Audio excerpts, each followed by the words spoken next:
ಉತ್ತರ ಕರ್ನಾಟಕ ನ್ಯೂಸ್, ಇದು ಕನ್ನಡದ ಉಸಿರು.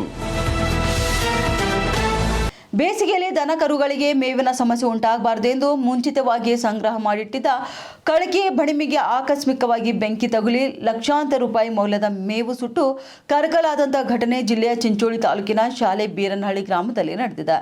ಗ್ರಾಮದ ರೈತ ಫಕ್ರುದ್ದೀನ್ ಪಟೇಲ್ ಅವರು ದನ ಕರುಗಳಿಗಾಗಿ ಸಂಗ್ರಹ ಮಾಡಿಟ್ಟಿದ್ದಂಥ ಕಳಕಿ ಬಣಿಮಿಗೆ ಏಕಾಏಕಿ ಬೆಂಕಿ ತಗುಲಿದ್ದು ಸುಮಾರು 2 ಲಕ್ಷ ರೂಪಾಯಿ ಮೌಲ್ಯದ ಮೇವು ಬೆಂಕಿಗೆ ಆಹುತಿಯಾಗಿದೆ ಎಂದು ತಿಳಿದು ಬಂದಿದೆ. ಘಟನೆಯ ಮಾಹಿತಿ ತಿಳಿದು ಸ್ಥಳಕ್ಕೆ ಆಗಮಿಸಿದ ಅಗ್ನಿಶಾಮಕ ಠಾಣೆ ಸಿಬ್ಬಂದಿಗಳು ಬೆಂಕಿ ನಂದಿಸಲು ಹರಸಾಹಸ ಪಟ್ಟರು. ಆದರೆ ಅಗ್ನಿಶಾಮಕ ವಾಹನ ಬರುವಷ್ಟರಲ್ಲಿ ಸುಮಾರು 90% ಮೇವು ಸಂಪೂರ್ಣ ಸುಟ್ಟು ಹೋಗಿತ್ತು ಎನ್ನಲಾಗ್ತಿದೆ.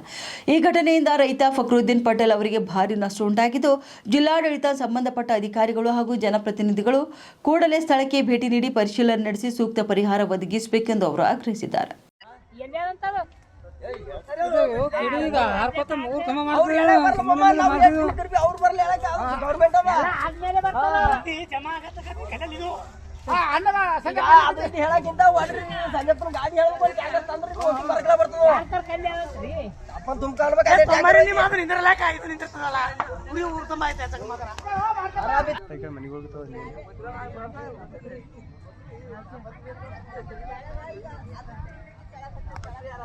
ಹಲೋ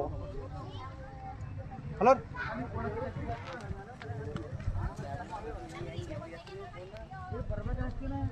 ಇನ್ನ ಬಂದಿಲ್ರಿ.